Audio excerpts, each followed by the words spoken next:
Praise the Lord. आप सबको जय मसीह की। खुदावन यीशु को धन्यवाद करते हैं कि खुदावन ने फिर हमें ये सुंदर समय दिया है कि हम आप तक वचनों को पहुंचा सकें। तो उसकी बड़ी दया अनुग्रह के लिए हम परमेश्वर का धन्यवाद करते हैं। तो आइए हम आज का जो वचन पढ़ेंगे मरकुस 6 का 12 और 13, और आज का विषय होगा यीशु और चेलों के द्वारा चमत्कार। तो इस वचन को कोई पढ़ेगा। और उन्होंने जाकर प्रचार किया कि मन फिराओ, और बहुतेरे दुष्ट आत्माओं को निकाला और बहुत सी बीमारों पर तेल मलकर उन्हें चंगा किया। हालेलुया। परमेश्वर का धन्यवाद करते हैं कि खुदावन ने किस तरह से अपने चेलों के लिए तैयारी की और किस तरह से चेले जब साथ साथ रहते थे। तो अगर हम साथ में देखेंगे तो उसमें लिखा है वह 12 को अपने पास बुलाकर उन्हें 2-2 करके भेजने लगा, उन्हें अशुद्ध आत्माओं पर अधिकार दिया। हालेलुया।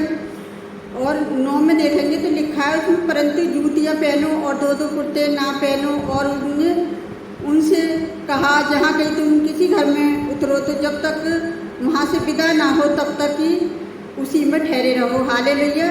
जिस स्थान 11 में देखेंगे जिस स्थान के लोग तुम्हें ग्रहण ना करें और तुम्हारी ना सुने, वहाँ से चलते हुए अपने तलवों की धूल झाड़ डालो और उन पर गवाही हो। हालेलुया।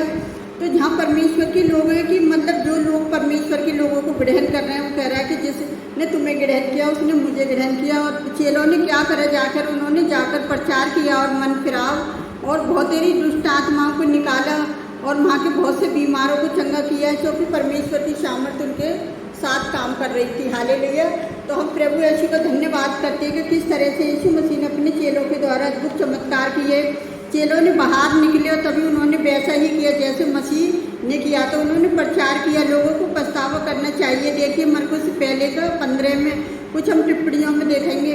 उन्होंने बीमारों को चंगा किया और दुष्ट आत्माओं को बाहर निकाला। लूका 9 के 6 में मरकुस कहता है कि उन्होंने कई रोगियों को तेल से अभिषेक किया और उन्होंने चंगा किया। यीशु के समय में बीमार लोगों को तेल से अभिषेक करने की ज़रूरत थी। इसी तरह से उनको एक डॉक्टर की तरह उपचार में लिया जाता था, क्योंकि तेल को एक डॉक्टर जैसे दवाई देता है, जैसे नर्स का काम नर्स करती है, डॉक्टर का काम डॉक्टर करता है।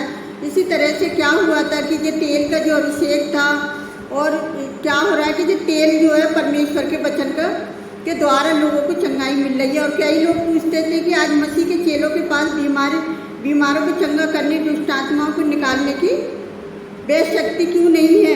बाइबल में कई शास्त्र उत्तर देते हैं कि नए नियम के काल के दौरान लोगों के सामने यह प्रमाणित करने के आचार्य कर्मों की विशेष जरूरत थी। यीशु सचमुच परमेश्वर का पुत्र और उद्धार करता था। परमेश्वर के राज्य लोगों के बीच में सचमुच आ गया था। इसके साथ ही वे प्रथम प्रेरितों के द्वारा किए गए कई अद्भुत कामों में कलीसियाओं की स्थापना करने में महत्वपूर्ण भूमिका निभाई। बाइबल के ये शास्त्र कहते हैं कि आधुनिक काल में अद्भुत कार्यों की अभी वैसे ही बहुत ही अधिक ज़रूरत नहीं है। अब अन्य विश्वासी लोग इस बात की ओर हमारा ध्यान आकर्षित करते हैं कि आज संसार के विभिन्न देशों में कई आचार्य कर्म हो रहे हैं। कहते हैं कि मसीह आज भी अपने सेवकों को वही शक्ति देने के लिए तैयार है जो उसने अपने प्रथम शिष्यों को दी थी। यूहन्ना 14:12 में। ये दोनों उत्तर सच्चे हो सकते हैं, लेकिन हम एक बात याद रखनी चाहिए कि सबसे अधिक महत्वपूर्ण आचार्य कर्म पापी व्यक्ति का हृदय परिवर्तन और उसका आत्मिक पुनर्जन्म, स्त्री पुरुष लोगों को मसीह की ओर से अगुवाई देना सबसे बड़ा कार्य है, जैसे परमेश्वर हमें करने के लिए देता है। हालेलुया। तो हम प्रभु का धन्यवाद करते हैं कि किसी का कोई धर्म परिवर्तन नहीं है, एक पापी व्यक्ति का धर्म परिवर्तन है। एक पापी व्यक्ति को बदलने का समय है। तो मैं परमेश्वर का धन्यवाद करती हूँ कि आज संसार में ऐसे लोग हैं जो पता है क्या कर रहे हैं, चोरी कर रहे हैं, कैसे कर रहे हैं। और मैं आपको एक गवाही बताना चाहती हूँ कि मतलब बसों में देखो क्या हाल हो रहा है कि लोग कितनी इमरजेंसी चीज़ है लोगों का फ़ोन, और उस फ़ोन को चोरी कर रहे हैं, इतनी आसानी से चोरी कर लेते हैं कि मैं आपको क्या बताऊँ। तो मैं आपको एक गवाही बताना चाहती हूँ कि मेरे बेटे के भी साथ क्या हुआ था। ये एक पिछले समय की बात है कि पहले एक बार मेरे बेटे का फ़ोन निकाल लिया था। एक बार हम चर्च जा रहे थे और मेरा बेटा अपनी ड्यूटी पे जा रहा था। वो नहीं चाहता कि मैं संडे को अपने काम पर जाऊं, लेकिन वो जाने क्या सोच लिया होगा, अचानक से वो बस में चढ़ा और बस में किसी का उसने क्या करा, फ़ोन निकाल लिया। फ़ोन जब निकाला तो उसका 20-30 हज़ार रुपये का फ़ोन था और वो बहुत ही रोया और मेरे पास आके कहने लगा, मम्मी मेरा फ़ोन चोरी हो गया। मैंने कि बेटा कोई बात नहीं है, प्रभु ने आशीष दे, जिसने तेरा फ़ोन चुराया प्रभु तुझे और नया फ़ोन देगा। तो मैं परमेश्वर का धन्यवाद करती कि मेरे खुदावन ने, मैंने अपने बच्चे को हिम्मत दी कि कोई बात नहीं है। और जब प्रभु ने 1 हफ्ते के अंदर अंदर हमें फिर क्या हुआ, मैंने अपने बेटे को किस्तों पे फ़ोन दिलवाया। और आपको फ़ोन पता है क्या हुआ था, अभी मेरा बेटा कहीं जा रहा था और उसे क्या हुआ था कि उसके फ़ोन को चोर ने उसकी पैंट की जेब में से निकाल लिया। और जब उसकी पैंट की जेब में से निकाला, मेरे बेटे ने देखा मेरा फ़ोन निकाल लिया, फट से क्या करा, उस चोर के हाथ में से उस फ़ोन को छीना। और जब फ़ोन को छीना तो क्या हुआ कि उसका फ़ोन बच गया। और जब फिर मुझे आकर बता रही है और अपने दोस्तों को बता रही है, यार मेरा फ़ोन आज तो चोरों के हाथ से मैं छीन लाया। तो कह रहा बड़ा नसीब वाला है तू जो अपने चोर के हाथ से अपना फ़ोन छीन लाया, नहीं तो चोर तो फ़ोन पता नहीं किस वक्त काम कर देते। कह रहा मेरा एक फ़ोन पहले चोरी हो चुका है, लेकिन उस दिन से मैंने संडे की कभी जॉब नहीं करी और मैं कभी संडे की ऐसी जॉब नहीं करूँगा। परमेश्वर मुझे कहीं ऐसी जॉब देगा जो मुझे उसमें संडे की छुट्टी मिलेगी।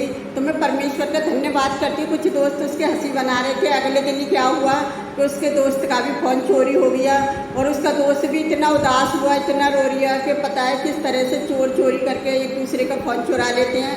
तो इसी तरह से परमेश्वर का वचन देकर हम लोगों को क्या करना चाहते हैं, विलास करना चाहते हैं। उनके पापी मनों को पता है क्या करना चाहते हैं, परमेश्वर की ओर फेरना चाहते हैं। उन्हें ये नहीं कि उनका धर्म परिवर्तन करा दिया, उनका मन परिवर्तन।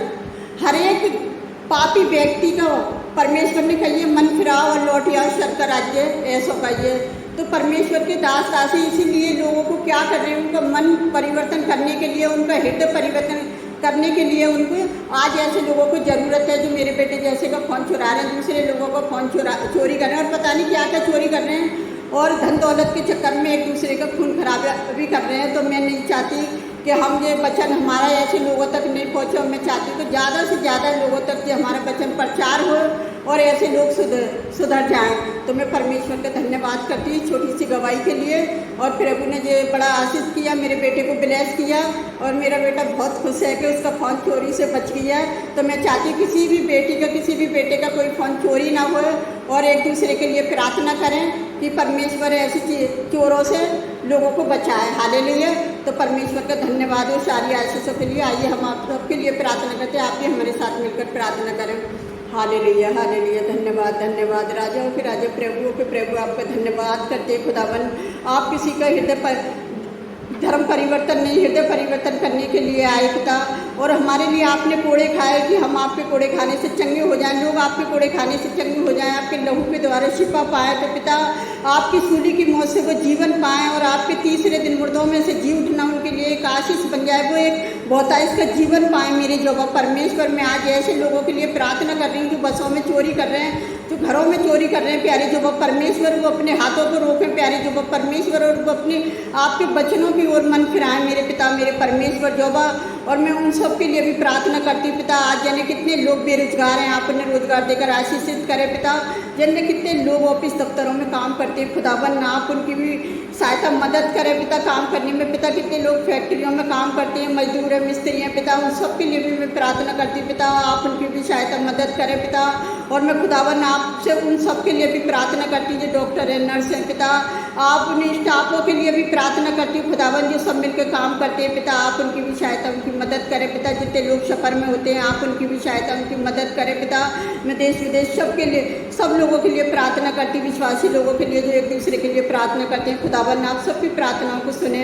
और खुदावन मैं आपसे विनती करती हूँ, अपने देश को भी आपके हाथ में देती हूँ, अपने देश के चलाने वालों को आपके हाथ में देती हूँ, देश के प्रधानमंत्री, राष्ट्रपति, सीएम को, अपने दिल्ली शहर को भी आपके हाथ में देती हूँ। प्यारे जो वो परमेश्वर हमारे शहर को भी बुरी नज़र से बचाना संभालना। खुदावन आपने हमारे शहर को ब्लेस किया है पिताजी, इतनी विपत्ति के दिन में भी आपने हम सब की दुआओं का जवाब दिया जो आपके दास दासियों ने, हमने सबने मिलकर प्रार्थना करी और आपने हमारे देश को बचाया पिता। आगे भी आप बच्चा संभाल कर रखना मेरे खुदावन। और हम आपसे क्या मांगे पिता, जितने लोग आपके वचनों को फॉलो करते हैं, जितने लोग आपको लाइक कमेंट करते हैं पिताजी, आप उन सबको ब्लेस करना प्यारे जो वो परमेश्वर। और इस वीडियो को देखते हैं पिता और उस वचनों को दूसरों तक शेयर कर सके प्यारे जो वो परमेश्वर, आप उनको भी बड़ी आशीष देना खुदावन। और मैं आपसे क्या मांगूँ खुदावन, आप तो हमारे मांगने से पहले जानते हैं। आपने हम सबकी प्रार्थना को सुना और कबूल किया, उसके लिए भी मैं धन्यवाद करती। पिता मैं जो भी मांगती हूँ यीशु नासरी के नाम पर, आमीन। God bless you all.